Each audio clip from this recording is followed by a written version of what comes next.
পুরুষ, যার গল্প কেউ শোনে না। সে জন্মায় আর শেখে তুই মেয়ে না যে কাঁদবি। তাই ছোটবেলা থেকেই ও শিখে যায় কিভাবে কান্না চেপে রাখতে হয়, কিভাবে ভাঙা মন নিয়ে ঠিকঠাক হেসে যেতে হয়। সে বড় হয়, স্বপ্ন ছিল হয়তো গান গাওয়ার, ছবি আঁকার, বই লেখার, কিন্তু বাস্তব বলে আগে টাকা রোজগার কর। স্বপ্ন তখন ধীরে ধীরে ফিকে হয়ে যায়, কারণ সে পুরুষ, তাকে সংসার চালাতে হয়।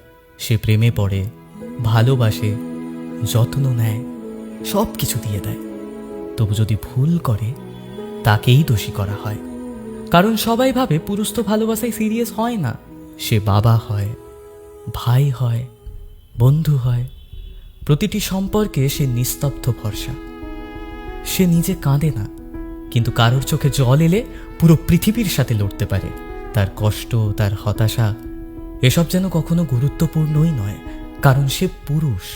তাকে শক্ত হতে হবে সবসময়। কেউ জিজ্ঞেস করে না তুই কেমন আছিস, কারণ মানুষ ধরেই নেয় সে তো পুরুষ, তাকে তো ঠিক থাকতেই হবে।